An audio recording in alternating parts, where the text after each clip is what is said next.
Good afternoon. I'm Brett Perlman, President and CEO of the Center for Houston's Future. Welcome to today's webcast on immigration in the construction industry.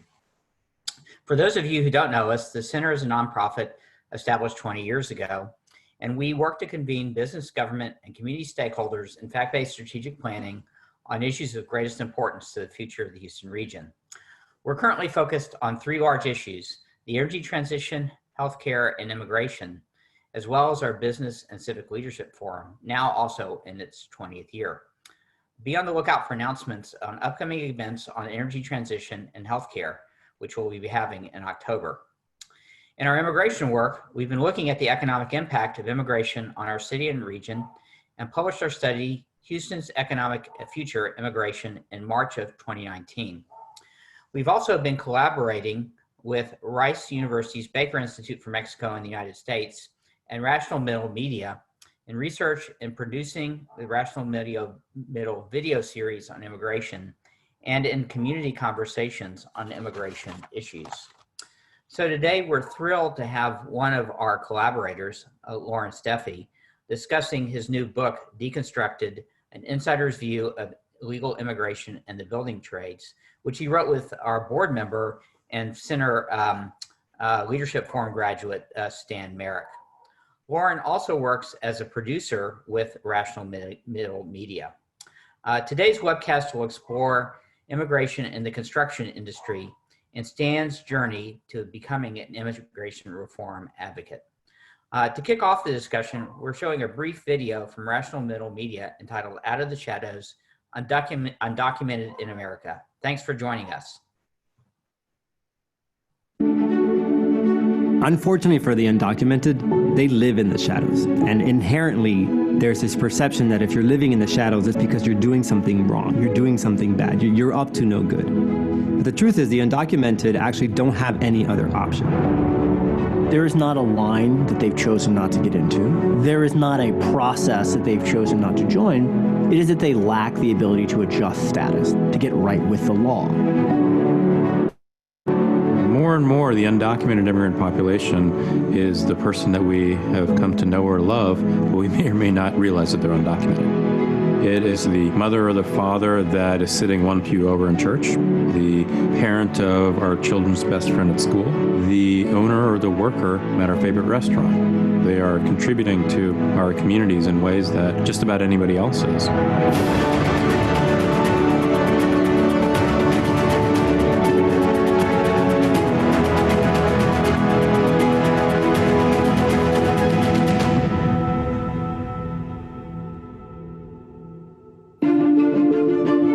Congress passed a law in 1986 that cleared the decks of the undocumented people. And that amnesty legalized about 3 million people, but it didn't solve the underlying problem. So it was like putting a Band-Aid on a wound. We did not create a legal immigration system for the people who wanted to come after them. And that ultimately resulted in more illegal immigration. There are approximately 11 million people in the United States who are undocumented, who in essence live without legal status, meaning that they're not authorized to work. They really have very few rights or privileges, quite frankly. Largely, the undocumented do come from places like Latin America and Central America, but we're seeing an increase from Asia and others as well. People come from all over the world, all kinds of educational backgrounds. You know, I might have people from Latin America that were lawyers in their countries, doctors, engineers. There's really no stereotype of an undocumented immigrant. What's interesting is maybe most people think, oh, well, they're just running across the border and that's how they get here. A lot of these immigrants are coming in legally with legal visas, whether it's student visas or short-term work visas, and then they're staying past those visas. And that's why they end up in the unauthorized population. America's a nation of laws. In a real way, the undocumented immigration in America is a threat to that. It seems unfair to many Americans that people aren't playing by the rules, they're not coming the right way. And there's a lot of nuance to that in the fact that for a lot of people, maybe they did come the right way and they fell out of status. And for a lot of people in the world, there's no way to come here. But having 11 million people who are here without status creates a lot of tension in this idea of law and order. The idea that the entire undocumented population is here to do wrong and live some sort of criminal lifestyle is just simply not true. They are here to contribute. They're largely individuals who are living lives just like all of us are, going to work, taking their children to school, and coming home for a meal with their family. That is what they're here to do. It's why they risked everything to be here. About 2/3 of the undocumented population have actually been here for over 10 years, which means that they have deep roots. They have families, they have homes, they have businesses. And the reality is people who are coming to work are much less likely to commit crimes. And so it's unfortunate that the media, I think, has portrayed this as a crime thing. But when you look at those notions, they're talking about the crimes immigrants are committed. What they're not talking about is data. Because when you look at the data, the places where immigrants are moving in are safer than places where they're not. So if we rely on anecdotes and stories and the worst possible cases, that sheds the entire undocumented population in a poor light. Of course, immigration is a very heated issue because it's people. We have emotional reactions, and there are many that think that immigrants are hurting our chances of getting jobs. That, in fact, immigrants are boosting the economy and taking jobs that otherwise would go unfilled. Of the estimated 11 million undocumented in the United States, roughly 8 million of them are in the workforce. They represent 5% of the overall American workforce. They're working in our restaurants, in our healthcare systems. They're working in the fields. They're working construction. And to remove them would have a significant impact. Imagine millions and millions of workers suddenly disappearing. Given that undocumented immigrants are 5% of the U.S. workforce, if they were pulled out, then we'd lose maybe not 5% because they don't have the same skill level and productivity on average, but even 3 to 4% of a $20 trillion economy is nearly $1 trillion that could be lost. To put that into context, the recession of 2008 hit our GDP by about 6.3%. This is a significant impact that would not only hurt the undocumented, which we are taking out of the country, but largely impact families across the United States. But undocumented immigrants are more prevalent in some industries than others, and more prevalent in some locations than others. So those places, like the southwest states of Nevada, Arizona, Texas, and California, and those industries like construction and manufacturing and agriculture would have a lot more to lose without undocumented workers than the general U.S. economy. We could decide that we don't want a $100 billion agriculture industry, but that's a very consequential decision that would have an impact up and down the supply chain. You go to the ports of Oakland and 40% of their exports are agriculture. I mean, it is not just the farm jobs you're losing when you do things like this. We have a very interconnected economy. Is it true that no American would take those jobs? Of course not. Some Americans would take some of those jobs. But one of the great successes of the last 50 years is that we are getting more educated. More Americans are going to college. More Americans are eligible for better jobs. And that is a fabulous thing for America and for American families. All immigrants of all education levels are on average a benefit to the United States. Higher educated people absolutely contribute more economically than lesser educated immigrants. Those two facts are not incompatible. The fact that less educated people contribute less does not mean that they're negative. Really, immigrants make Americans more productive, and that increases the size of the economy and benefits Americans' wages and their standard of living. American engineers wouldn't have much to do if there weren't a labor force to build bridges and roads and so on down the line. The other thing about undocumented immigrants is just like everybody else, they spend their money in the economy. They have to pay a mortgage or they have to pay rent, they buy food, they buy cars, they buy other goods. That generates more economic activity in what economists call a multiplier effect. If you were to take them out of the economy and take their spending out of the economy, then some jobs in housing, in making automobiles and providing services would be lost. And so this idea that they are truly coming out and displacing American workers or creating this big shift in wages is just not represented in the data. Now, that's not to say that these instances don't exist. We know that there could be bad actors, not just in the immigration population, but even in the business population, which may seize these opportunities to save certain amounts of funds. the unscrupulous employer is the only one winning, because the unscrupulous employer is pushing down the wages and protections of the undocumented immigrant, the immigrant who's here legally, the native-born worker who's trying to make a go of it, but also the business owner is trying to play by the rules. The single biggest cost of undocumented immigrants is public education for their children. It's the single biggest cost for any American family because public schooling is expensive. It's an average of over $10,000 a year per student. So, of course, when you have several million school children with undocumented parents, that's going to be expensive. To think that public education given to unauthorized immigrants are not paid for at all by these immigrant families is not necessarily true. Parents are paying sales taxes, they're paying their property taxes, their rent, so they're funding the schools. In the grand scheme of things, it is better for us to be educating these children regardless of their immigration status in the hopes of them having a better future in the U.S. or elsewhere. If you look at the total U.S. population, regardless of whether or not they're immigrants, they all cost more if they're less well educated. And they all provide more in taxes than they cost if they're well educated. We know that children are an investment and we will all be better off if they receive an education rather than trying to create this community that becomes much more isolated and more likely to become dependent because they don't have ways to be self-sustaining. Look back at the current situation with the Dreamers, who are proving that when given the opportunity, they can contribute at very, very high levels to sectors across our society.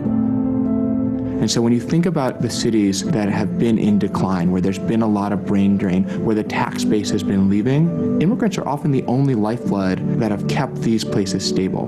But for immigrants, Cleveland and Detroit would have far smaller populations now than they did 10, 20 years ago. But for immigrants, the same would be true in Utica. You look at Akron, you look at Dayton in Ohio. In city after city around the country, immigrants are coming in and revitalizing downtowns, buying up abandoned housing, they're starting businesses, they're bringing streetlight back, and you're seeing these communities become safer. But for the average resident, for people who are looking at the media, perception is reality. If you think that your community is unsafe, that is going to color your view. And you can understand why people want police when they find undocumented immigrants.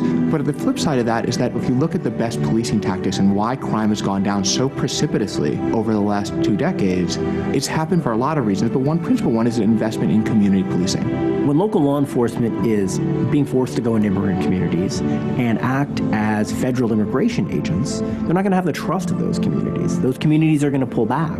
And unfortunately, that is going to hurt public safety for everyone. So you have a real conflict between this desire to make sure that we are enforcing our federal immigration laws with this desire to have safe communities. What's happened as a result is that you've had a lot of communities pass ordinances to say, we're not going to check your immigration status because they want to encourage people to come forward and report crimes. But that doesn't take away from the fact that it is a huge challenge. And it's not just a huge challenge from a technical point of view and an economic point of view. It's also a cultural problem. People talk about crime, they talk about taking jobs, but when you talk to people, the thing that drives anti-immigrant sentiment more than anything else is culture. It's a fear that the community that you've known is somehow being changed. Diversity is a strength, and the communities that have embraced it, that have taken in huge numbers of immigrants and people from different cultures, see that as a benefit to their education systems and to their economies generally. Even in the most conservative pockets of the country, you see places, whether it's in Iowa, Nebraska, Oklahoma, Arkansas, whether it's Texas, where communities are actively engaging in planning for integration, planning to welcome and make immigrants part of their community as part of their economic strategy. So if there's one thing that we know about the American economy is that we need two things. We need the skilled engineer as much as we need the skilled farm worker. The innovation that we've built in the U.S. over generations depends on a diverse workforce and an immigration system that provides a diverse workforce. As a nation, if we can find that balance, then we as a nation will continue to economically prosper. If we lean in one direction more than the other, our economy will move out of balance. So the U.S. is coming closer and closer to this precipice of, are we going to continue to be able to grow our economy? And if we're not the place that immigrants want to be, and we're not producing enough babies on our own, we're going to really struggle to retain the economic competitiveness that we've worked so hard to enjoy for generations.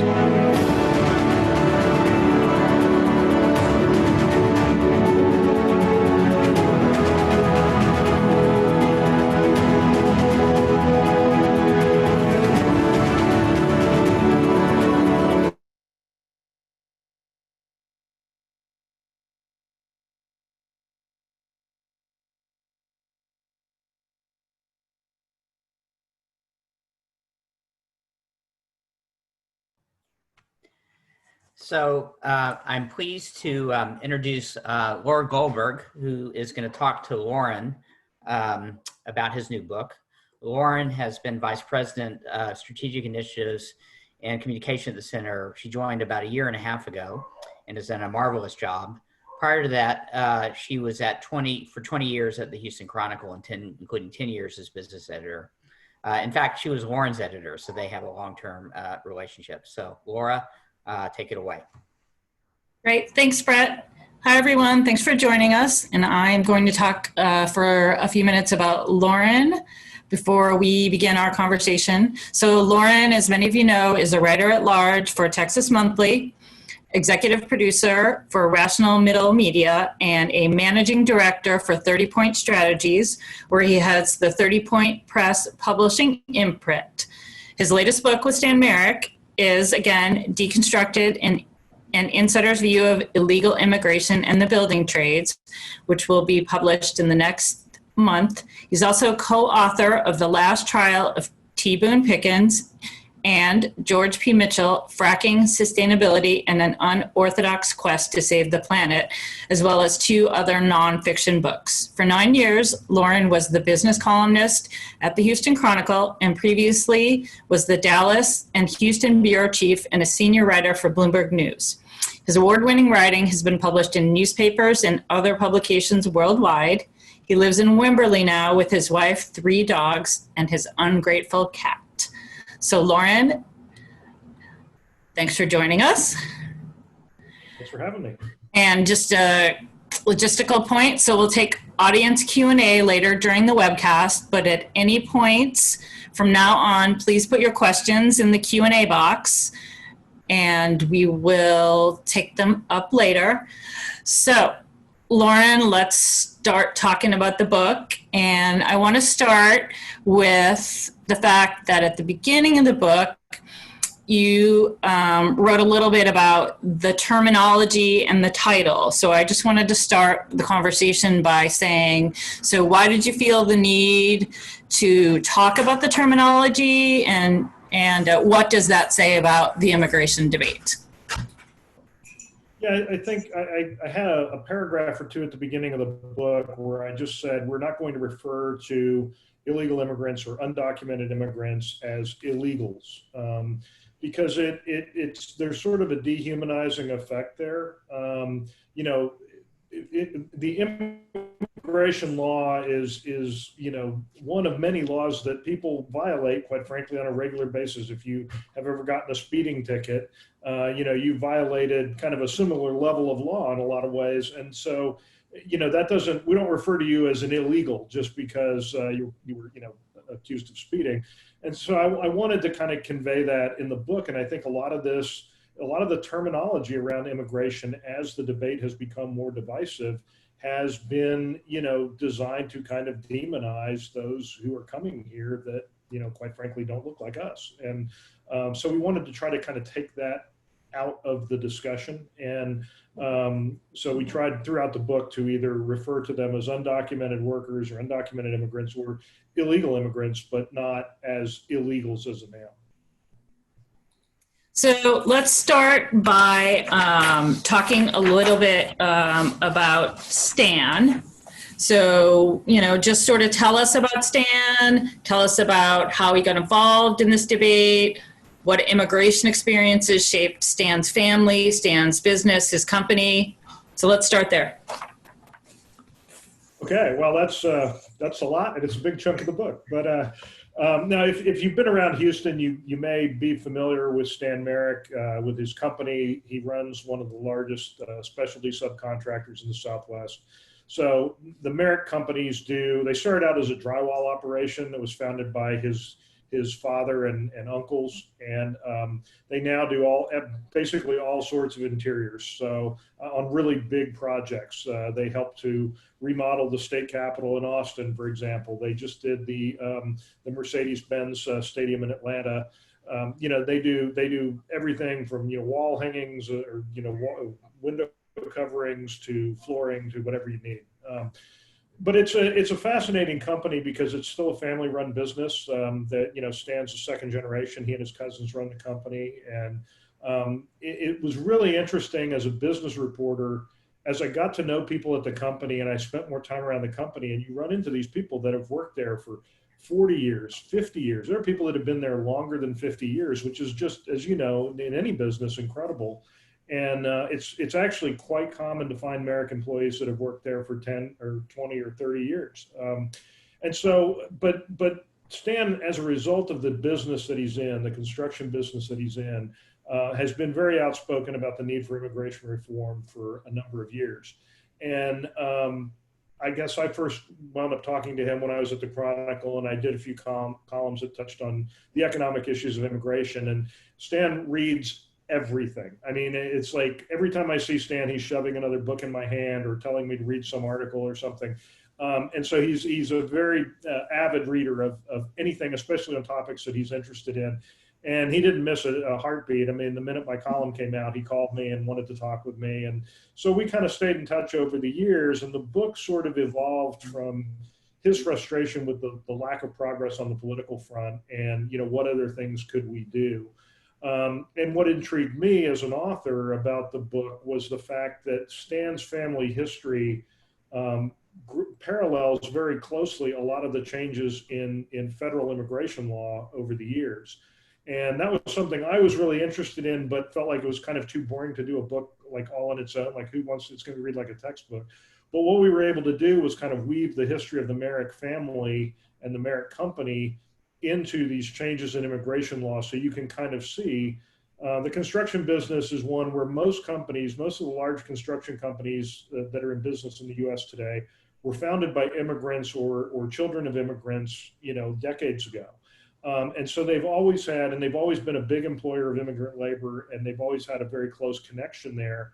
And so, Stan's frustrations and his concerns with what he sees happening now and what it means for the sustainability of our economy, but also for the construction industry itself, was obviously a big concern. And to me, it made a really nice hook for the book and a really good way to kind of get into the topic. So I really found that was a very readable and interesting part of the book, was weaving sort of the color, the anecdote, the details about Stan's family in with the whole story. And so what actually are the immigrant roots of Merrick Brothers? Where did Stan's family come from? How did they end up starting the company? Yeah, so his great grandfather came from Czechoslovakia, what's now Czechoslovakia, the Czech Republic, and they actually emigrated to Central Texas to a little town called Yoakum, which is kind of over near Shiner. It's sort of south of I-10 on your way to San Antonio. And there was a pretty good sized Czech community there, and they started out as farmers. His great grandfather died pretty young. His grandfather kind of struggled to keep the family together. At one point, they pretty much lost everything, and they moved into a shack with a dirt floor. His father actually had to rebuild the house from scrap lumber at one point. And so the family really, Stan's father was born into this sort of abject poverty in a lot of ways. And in fact, when I interviewed him for the book before he passed away, he told me that was something that made a really strong impression on him as a child, that they had so little starting out. And it really affected a lot of his views about what business should be doing, what business success means. The Merrick family has been very generous in supporting the poor on a whole lot of fronts. So Stan carries that on. But one of the things that Ralph Merrick told me was the reason that he basically left most of his wealth to various organizations that support the poor is because he was so poor himself, and he wanted to kind of give back to that. So again, it was kind of that immigrant story, that coming up from nothing. Ralph tells us this awful story about, as a child, they had some cattle, and they couldn't afford to keep them anymore. And this was during the Depression. And so the government came in, they dug a ditch, and they shot the cows that Ralph had milked that morning, and left them in this ditch. And they offered his father one of the cows to slaughter, so the family could eat the meat, but they didn't have refrigeration, so they couldn't do it. And they just had to cover them up with dirt, and that was that. And they were kind of out of they didn't have any cattle after that. So they didn't have any cows for milk or anything like that. So it was really, it is truly an American story. There's a lot of romanticism around the idea of immigration and coming up from, pulling yourself up by your bootstraps and that sort of thing. And, the Merrick family really kind of lived that experience. So it was kind of a great way to sort of show that aspect of immigration, as well as, sort of juxtapose it against what was happening on the policy front. So I think before we get into some details about, our immigration system, so obviously you have known Stan, for a long time, and what was something new or surprising that you learned about Stan as you worked on this book? I met Stan when I was writing my column for the Chronicle, and I really kind of approached immigration from an economic standpoint, sort of the economic need that we have in this country for a constant, steady flow of immigrant labor and that sort of thing. And that was really kind of the jumping off point. I felt that there was too little of that being discussed in the whole broader immigration debate. But what surprised me as I got to know Stan better and I spent more time with him was sort of his humanitarian commitment to the immigration issue. I mean, he really cares about people, and he cares about what's happening with the undocumented and what their lives are like. And, sure, he has a business to run and he needs labor. But, when you look at how he runs that business, it's very different from the way a lot of companies operate. I mean, he cares a lot about his employees. He takes care of his employees. They have benefits. And that's been true for, since long before many construction companies offered that. But it's also true in the outreach that he does in the community. He really does care about people on a human level. I actually interviewed his former parish priest who talked about him growing up, and being exposed to these values and how he struggles with this now, that he, in some ways, Stan is fighting a battle that people don't want to talk about. Immigration's in the news, but solutions are not really being discussed. And so Stan has been kind of fighting this uphill battle for many, many years. But I guess the thing that I didn't fully appreciate until I started working on the book was the level of his commitment on the humanitarian side of the equation. Okay, well, let's talk about the history of the United States immigration system. And let's talk about this notion of people need to come here the right way. So there is necessarily no sort of right way as it exists in the minds of many people. Yeah, and that's a really interesting issue. And one of the things that I realized very early on in this process was that, as a native-born American, I really didn't have any idea of how the immigration system works. I didn't have any contact with it.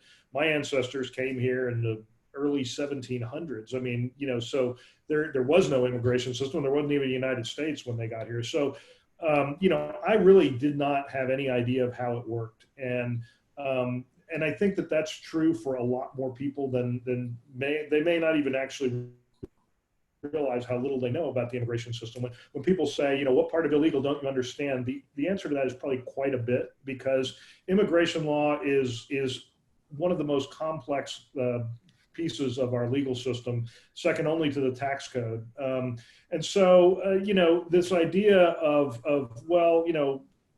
immigration is fine as long as people come the right way. It's very, very hard to do that. You were talking about, waiting 20, 30 years in some cases, to come to this country. And there isn't really a line. Everybody says, well, they should go get in line with everybody else. There isn't a line.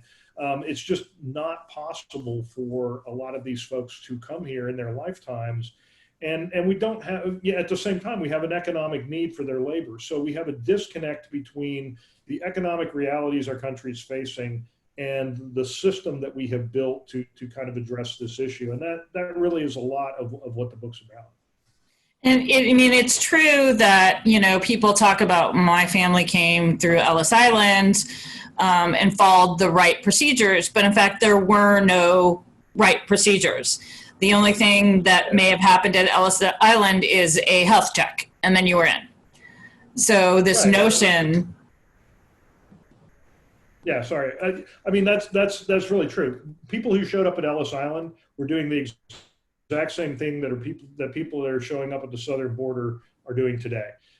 They were not invited. They did not have a visa to come here. They showed up and they were checked for diseases and maybe they were asked if they had been criminals or whatnot, and then they were dispersed into society. Now, there were some organizations that brought people with particular skills here and that sort of thing. I mean, some efforts were more coordinated than others, but you mentioned in that glowing introduction of me, my book about George Mitchell, and his father came here from Greece with nothing, and started working on the railroad and spent several years working on the railroad before he made his way to Houston and started a clothes pressing business with his cousins. So, it wasn't like anybody knew he was going to be here. It wasn't like there was sort of a process. It was just you showed up and you were let in.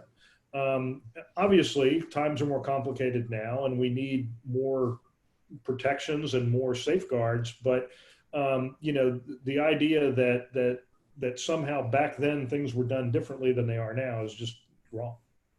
So one thing that struck me, and I helped put together the center's research on the economic benefits of immigration to the region. And, I sort of put together sort of a mini history of some of the immigration law. But I think one thing that struck me in reading the book, as I sort of, read about more of it in depth, is it seems like so much of our immigration system was focused on who should we keep out rather than who do we, want here, who do we want to welcome here, who makes sense to come here. It just seemed between bill after bill, it was like, oh, we need to keep X out.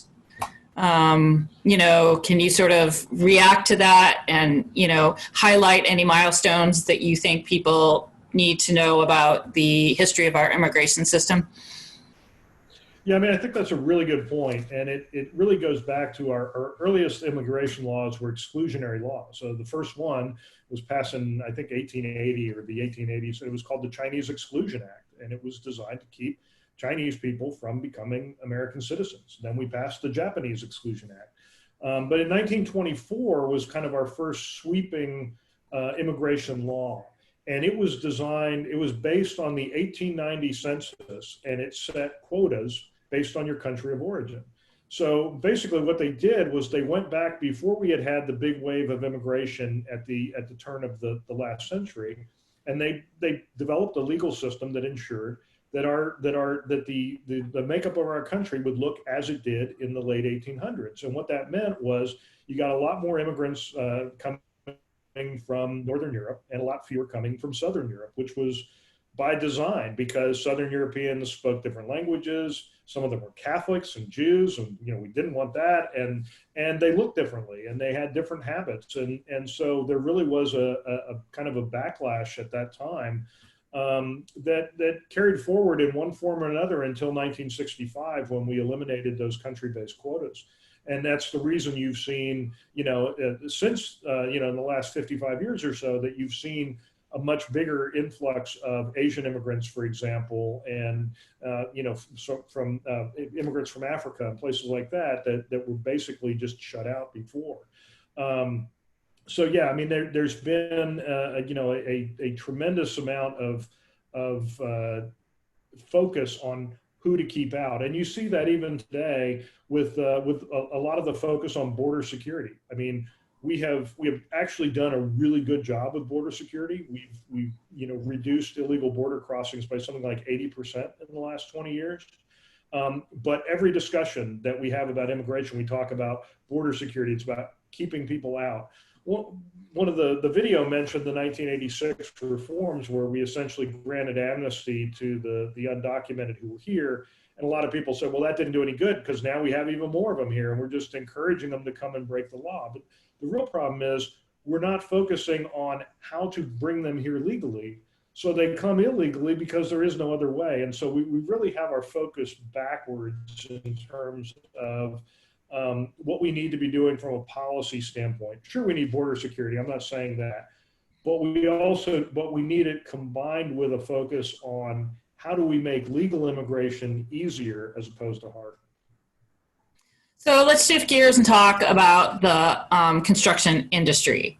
So one thing that is highlighted in the book and that Stan frequently talks about is the problem of labor brokers. So if you could please talk about the rise of the labor broker and how that's played into undocumented immigration and wage issues and what some people think are shoddy construction practices and what kind of problem it produces for companies that don't really want to play that game.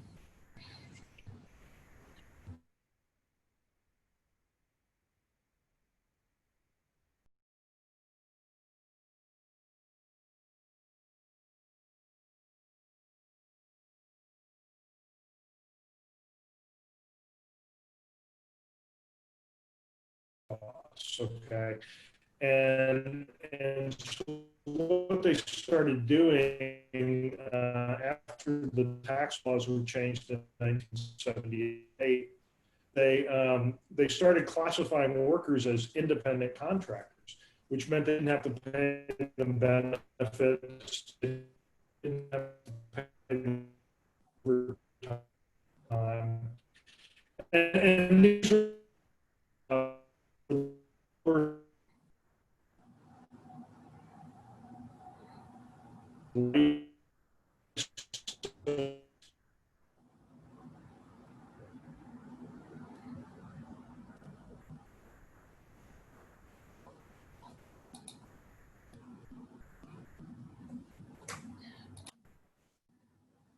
So I think we have a slight glitch with Loren's internet connection, and we just lost Loren. So we will we'll try here to get him back pretty quickly.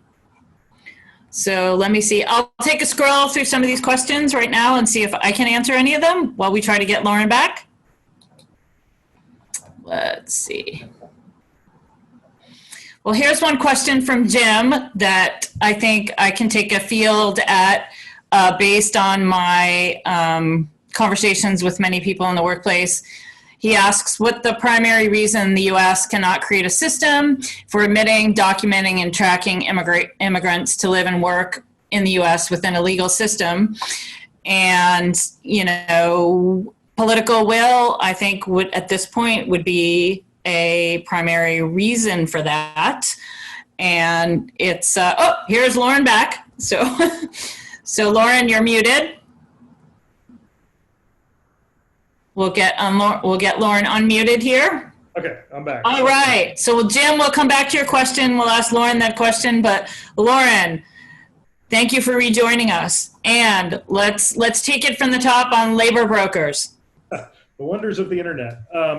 Yeah. So I was saying that what happened is you got this sort of cascading effect where labor brokers would represent these pools of workers, and you might actually have labor brokers hired by other labor brokers. And so what happens is the actual worker gets pushed further and further down the chain, and they have less and less recourse because they're not employees.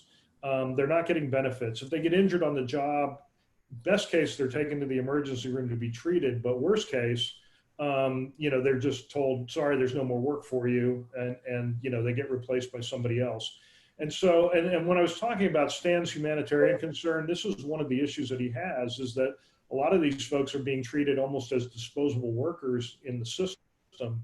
And, it has really had kind of a declining effect on the sustainability of the construction industry, because in addition to not providing benefits and stuff, a lot of companies are not providing training for how to do things. And so there's a lot of rework, as I call it, in the construction business, where you have to go back and fix things that weren't done right and things like that, and increase in that in the last 20 years. And so Stan's point is that this is not a sustainable system, that we need workers who are actual employees, who are on people's payrolls, who are getting benefits, who are paying taxes, the employers are paying taxes, paying payroll taxes on them, and that more fully contributes to the economy. One of the points I make in the book is that when you have full-time employees, when you go to a merit company meeting, for example, I kind of open the book with this, you see a parking lot full of new trucks because those workers have jobs. They can go to a bank and they can show proof of employment, they can get a loan. Whereas if somebody's, working for cash or working as a contractor, they pretty much have to buy whatever the used car dealer has on the lot because they're not going to get financing. So, when you start thinking about how that ripples out in our economy, just the fact that you have a bank account enables you to participate in the economy in a way that you can't if you don't have one. And so there really is kind of a much broader economic issue at work here. So,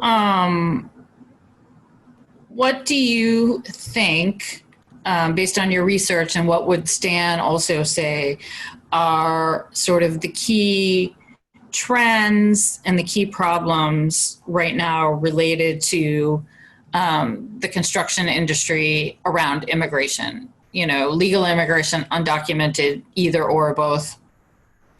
The big issue that the construction industry is dealing with is the hiring and the maintaining of workers. So when you hire somebody, there's a system called E-Verify that is supposed to verify their legal status. And I'm sorry, Loren, I'm hearing from a couple panelists that they can't quite hear you. So if you could, shout or shout at us. Yeah. Let me see. Is that better?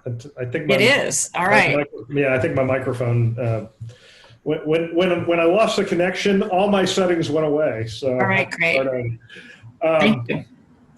Yeah, I'm sorry. So we were talking about E-Verify, and so this is the system that you use. It's an electronic system that you use to verify the employment, to verify that a new hire is in fact a legal citizen.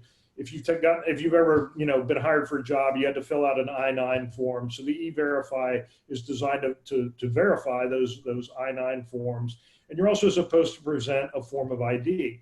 And of course, what most of us present is a social security card or a social security number. The problem with that is that those are among the most easily forged documents probably on earth. You can go to any flea market and buy a fake social security card for about $20. And so what happens is employers are put in this position of you're presented with documentation. It looks authentic. I mean, a lot of these fake social security cards are better than the real thing. So, you're not a forgery expert. So you can't not hire somebody because you suspect they're undocumented, because that could be discriminatory. And so it is actually possible for employers to legally hire illegal immigrants because they can follow all the steps and still wind up with workers who are undocumented. And then when there's an audit or something, one of the things they do is they check the employment records against the social security records. And if there's what they call a no match, then they go to the employee and they say, okay, we've got a problem. You've got 90 days to fix it. Well, in most cases, the reason is because they're undocumented, so they can't fix it. Well, and Stan talks a lot about this. In his case, then, he has to fire those those employees, but they're not deported because we don't have the resources to do that. And so what happens is they go to work for his competitors for less money, which they're not happy about, but it's the only job they can get, right? And so then that puts Stan at a competitive disadvantage. He's basically trained this guy who then goes to work for his competitor for half the price, and his competitor is then able to try to win jobs at a lower bid simply because he's got workers who are essentially working off the books. And so it's kind of a downward spiral, and it's a significant problem, and that's why his ID and tax proposal, which he writes about a lot and talks about a lot, would be a way to kind of, it's similar to DACA in the sense that it would ID workers, give them some sort of tamper-proof ID where you could verify their existence, and also get them on payrolls, and companies would have to pay payroll taxes for them and things like that. And so really without a lot of new laws needing to be passed, you could bring a lot of these folks into some form of legal status where they could live and work here without fear of being deported, contribute to the economy, and then at some point, you could resolve the citizenship question later if they wanted to apply for citizenship or whatever. That would be a separate discussion. So let's talk a little bit about Stan's quest for immigration reform. At points in the past, he has kind of put forth a comprehensive immigration. He's worked with politicians of both parties. He's been involved in any number of organizations. He keeps at it. So I would say right now he's focused on tax and so why is it that you think, Stan, you just hasn't given up? And also, how do you feel after doing all this research about, the likelihood that tax and ID could succeed or the likelihood that we'll get any resolution? So I would say combine why Stan does it with, what you've learned and your thoughts. Well, Stan does it because he's one of the most determined people I've ever met. I mean, he, once he focuses on an idea, he doesn't let go. And I think that's true if you look at the history of the Merrick family, very much that way. Early on, when they were first starting the company, his father and brothers, they couldn't find people in Houston that could do the job because they didn't want to work 12, 14 hours a day in the searing heat hanging drywall. And so they went back to Yoakum and they hired a bunch of farm boys and their friends from the farms and brought them here because they were the only ones that were used to working hard enough for what the job required. So I think Stan kind of grew up with that work ethic and he applies it to everything. He doesn't do anything halfway. So he'll keep fighting for this until we get something that works. But I think that the political winds shift a lot. I mean, and back in 2013, we thought there was going to be a comprehensive bill. There was bipartisan support for a comprehensive bill. Stan was convinced Stan bought a license plate that said it was CIR 2013, I believe it was, for comprehensive immigration reform. He was so sure we were gonna have a bill. That didn't happen, and it didn't happen for political reasons. It was really a political maneuver, I guess you'd say. John Boehner, who was the Speaker of the House, there was something called the Hassert Rule, which said that you had to have a majority of your own party supporting the bill before you would put it to a floor vote. And he didn't have that, and so he didn't take the vote. If he had put it to a vote, it would have passed. We would have had a bipartisan bill. The Senate would have approved it. Everybody's on board. But it didn't happen. And since then, things have gotten more divisive. And so what he sees with ID and tax is a way to sort of come at this from a very, taking a hard look at the employment issue and focusing on that and coming, at it with a plan that just makes logical sense, that pretty much everybody can agree with. It's good for workers, it's good for employers, it's good for the overall economy. And so that he's hoping that because of the reasonableness of it, that will render support. I have pointed out to him on several occasions, however, that DACA is exactly the same thing. Most people support DACA, and we still can't get a bill. So, it is possible if we have, a Democrat in the White House after the election, that the attitude may change, and Democrats may go back to doing kind of what they did under the Obama administration with Obamacare. If you've got the votes, just push something through on a partisan basis, whatever you can get. And if we see that kind of attitude come in, then we may not have these kind of nuanced solutions like ID and tax. There may just be another comprehensive plan. The unfortunate thing to that is if it goes that route, then we'll just be fighting about that like we're still fighting about Obamacare. So, I think that what Stan is focused on is actually a very practical solution that could do a lot of good for a lot of people. And I hope that it gets some traction. So before we go to audience questions, there was one question that I wanted to get back to when we were sort of talking about the construction industry. And you write a lot about this in the book as well. And so over the years, the United States, but Texas specifically, has had, an interesting relationship and a reliance on immigration from Mexico. And, that's become highly, again, politicized in recent years, but it wasn't the case over many years in the past. And so could you just talk a little bit about the history of that and how that relationship, shaped a lot of industry, especially the construction industry in Houston and in Texas? Sure. So, I mean, it's interesting because when I was researching immigration law, I mentioned, the National Origins Act of 1924, which excluded Southern Europeans for the most part from entering the country. It makes no mention at all of Mexican workers. Mexican workers or Mexican citizens weren't even considered immigrants. They were largely migrant workers. They came across the border pretty much at will. They worked during the growing season. They went back home. It wasn't really, something that anybody thought about. What changed was actually when the immigration laws were rewritten in 1965 and we got rid of the quota system. We actually looked at a hemispheric system in terms of the numbers of visas that we granted, and that lumped Mexicans in with Cubans. And of course, at the time, we were fighting the Castro regime, and we were accepting a lot of Cuban refugees, and so they kind of sopped up all the visas, if you will. And that was a big part of the reason that you saw the initial rise of illegal immigration that got started in the 70s and the early 80s. I did skip one point where I was talking about the migrant workers, and that is that during World War II, the U.S. government was very concerned about the security of the food supply. So, I said the immigration law really didn't pay attention to Mexican nationals coming into the U.S., but during World War II, we actually had an active government program to recruit Mexican workers to come to the U.S. to keep our farms running and keep the food supply flowing. And so that program was so popular that it didn't actually end at the end of the war. It was continually extended by Congress up until 1965. And so again, you had this encouraging program that suddenly went away, and yet, you have this sort of established routine. And so a lot of people kind of just stayed and kept doing what they were doing.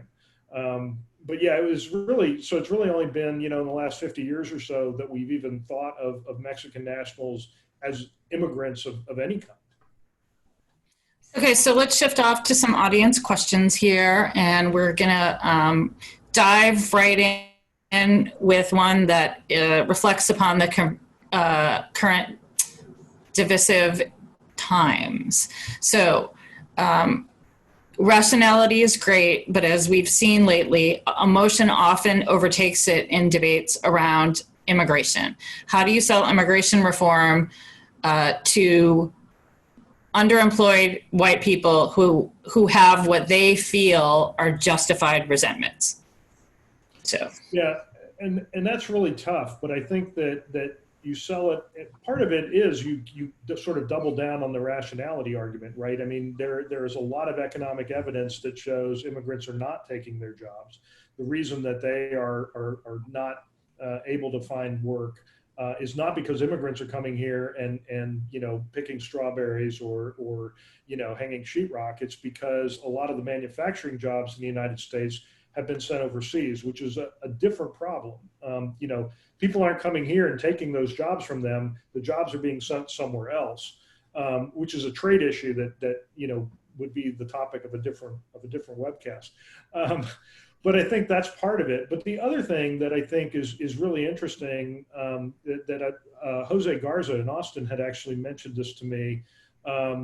He said, what sort of gets lost here is that when you're talking about, especially Midwestern factory workers, blue collar workers, their histories and their life experiences actually have an awful lot in common with a great many of the undocumented immigrants who are here. They have a strong sense of family. They have very strong religious values. Many of them have the same religious values. They believe in hard work. They believe in taking responsibility for themselves. And so there's a lot of shared values there that just don't get talked about because we tend to talk about immigration in political terms, and our side believes this and their side believes that. And quite frankly, the politicians have a lot of incentive to keep us divided on this issue because it's easier to argue about stuff and to fight about walls than it is to actually deal with the more difficult nuances of a meaningful policy here. So I think, unfortunately, a lot of native-born Americans who have legitimate claims about their, legitimate complaints about their economic standing, aren't seeing those similarities that exist with the immigrant experience. Okay, here's another question talking about, is it not true? Is that a double negative or a triple negative there, Loren? Is it not true that cheap labor contributed to Texas and Houston's low housing cost? And what would be happen to if all of a sudden we were paying fair wages and benefits? Yeah, it's a legitimate question, and it's largely accurate. I mean, you have seen the labor broker model is very prevalent in residential construction now. And of course, what Stan's focused on is mostly the commercial side of the business, where it has not fully taken over yet. But yes, in residential, it is pretty widely used, and it has definitely helped keep housing costs low in Texas and in a lot of the Southwest.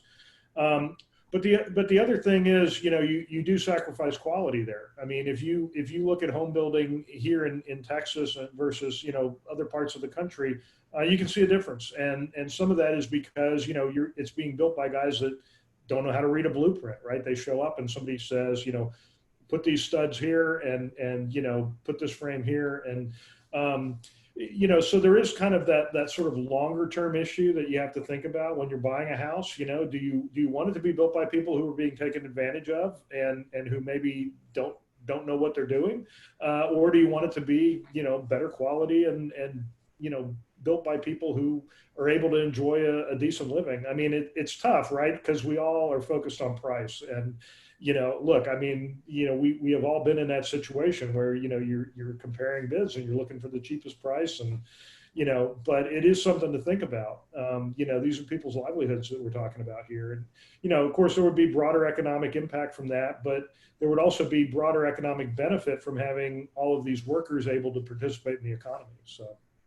Here's a related question. Can you touch on safety regulations in the construction industry and the connection with an undocumented workforce whose security isn't protected, mostly because of their lack of official recognition? And this questioner has an aside: as a non-American, safety regulations in construction in the US are appalling. Is there racism at work here? So that's a twofold question. Yeah, I mean, I'm obviously not a construction safety expert, and so I can talk a little bit about it just in terms of how it came up in doing the book. Right. But it's another one of these things that gets lost. I mentioned training, and the fact that a lot of the undocumented workers who are coming here, they don't receive on-the-job training. They don't receive training from their employers. And the same is true with safety. Safety, as we know, in any industry, can be an area where when you're trying to cut costs, safety can be vulnerable. Construction is no different. And when you have workers who are not your employees, who you're not paying benefits for, there's probably a greater incentive to cut corners on safety. It is something, again, we were talking about, well, what would it do to the economy if we had to pay more for our houses? But, that's something else to factor into the equation too, is that safety isn't free.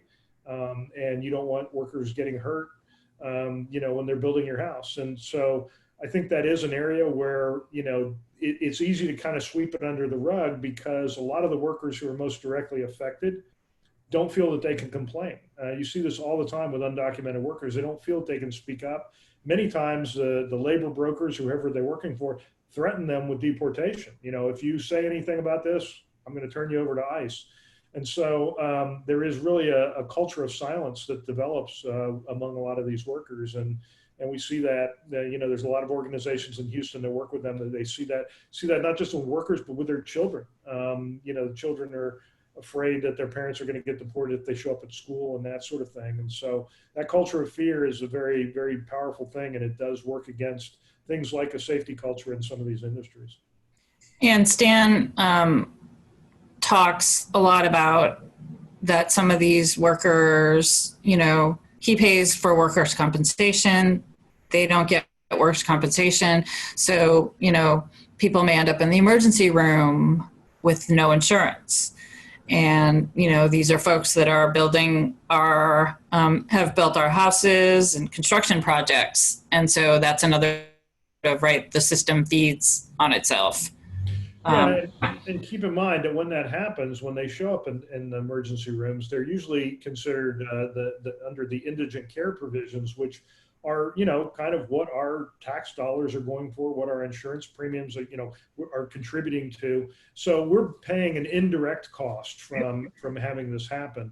And how much that is, it's very hard to nail down, but it's another one of these sort of economic ripples that come out of a system that's really not working terribly well for anybody at the moment. Okay, so here's another question that is also related. We hear this from critics of immigration that, when people say you can't get a so-called native-born American to do the hard jobs, and critics of immigration reform will say, "Oh, that's not true. You're not trying." And then people sometimes will say, "Well, what if you paid a better wage?"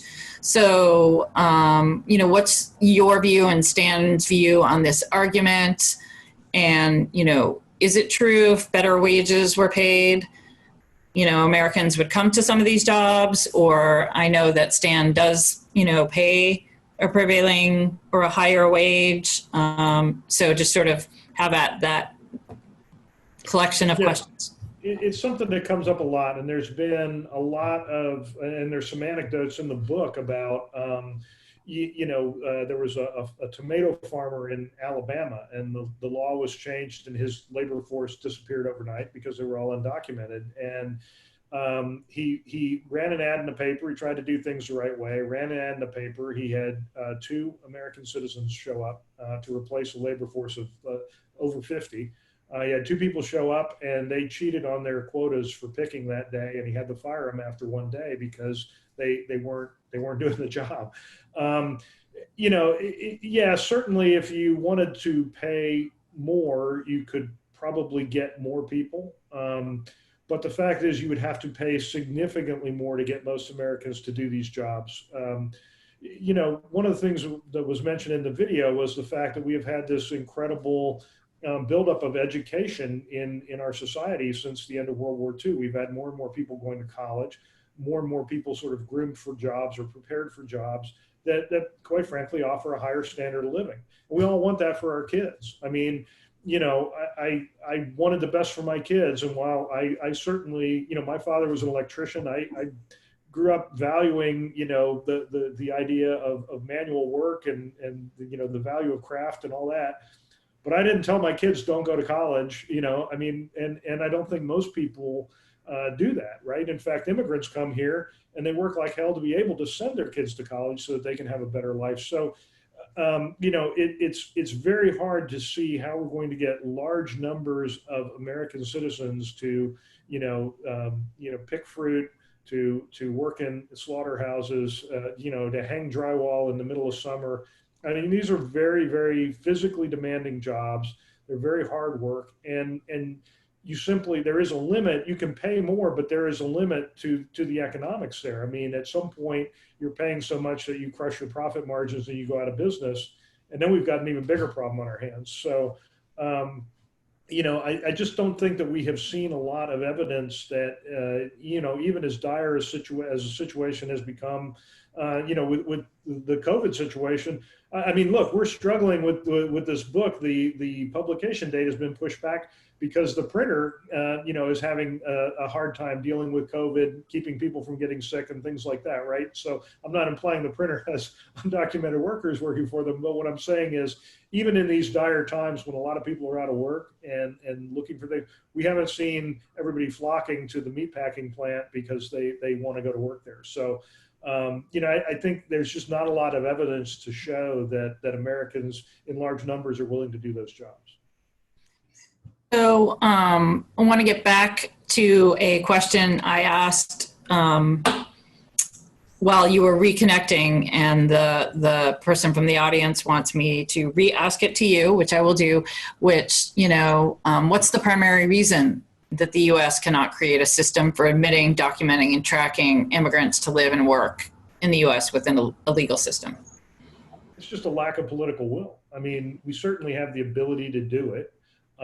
It's a policy matter, and it resolves a change in our thinking. Like I said, our immigration laws have always been designed based on who we keep out, right? It's always been restrictive, and it's never really reflected economic needs. So we need to approach our policy from a different point of view. We need to recognize the fact that part of the reason the American economy has been so dominant for over 100 years is because we have this constant replenishment of immigrant labor that comes in, and as this group of immigrants becomes more educated and their children sort of move up the economic chain, we have a new group coming in that's taking over a lot of those jobs, and in many ways democratizing entire industries, making them more affordable, for everyone else. A great example of that is nail salons.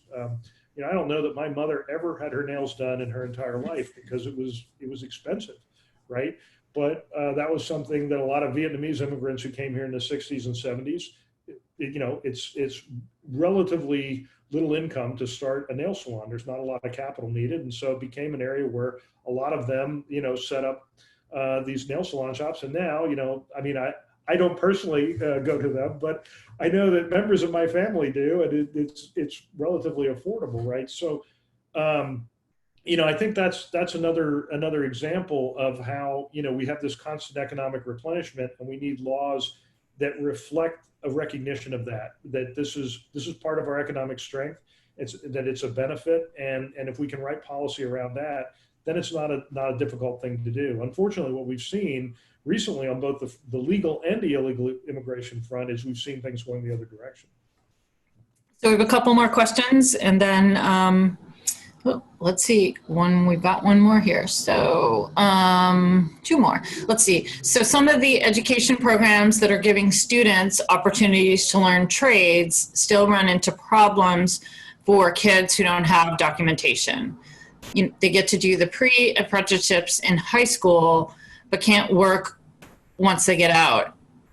Would a tax and ID fix this, or is there another solution, or?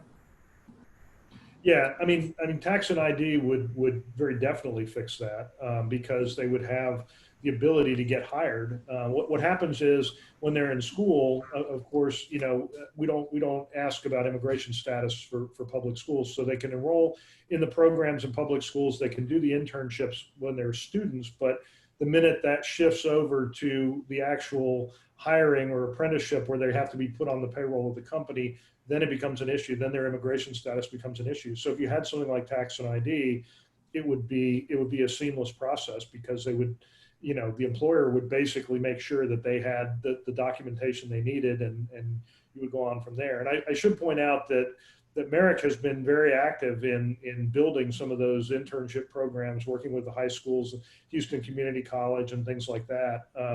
So I'm sure if Stan were here, that he would jump on that immediately and say, not only is it a great idea, but yes, tax and ID would be kind of the icing on the cake to make all that work. So another question is, what can people who are listening to this call do? What can we all do to try to help fix this? Well, I mean, I know it sounds corny, but the most important thing you can do is make your elected officials understand that this is an issue that matters. Because a big part of the reason we have not had any progress on the immigration debate is because the extremes are driving the debate. The politicians tend to hear the fringe arguments. Those are the people that are most vocal about this, and they're not hearing from the rational middle on what needs to be done. So I think the more people that understand the economics, people that are taking a more rational point of view on this, speak up. Whether that's writing op-eds to the newspaper, whether it's calling your congressman, whether it's posting on social media or on blogs or whatever. But I think it's important that people consider other views, because right now what we tend to hear is the two extremes. Those are the loudest voices. So let's see. Do you have any other points you would like to make, Loren? Anything we missed in our discussion? No, I think we pretty much covered everything. You know, I mean, it was a very interesting experience for me doing the book. This was not something that I had spent a lot of time studying or working on before I kind of dove into it. And it's been I have a friend that says the great thing about being a writer is you get paid to learn every day. And that's certainly been true with this project. It's been a really interesting experience for me. So thanks for taking the time, and thanks for everybody who joined us. Thank you. So the center will be sending out information soon on in our series of webcasts on immigration. This has been the second one, and we will have the video of this webcast on our website, hopefully by tomorrow. And, buy the book. It's a really great read. So there you go. Buy the book. Okay. Thanks for joining us, everyone, and have a great afternoon. Thank you. Bye.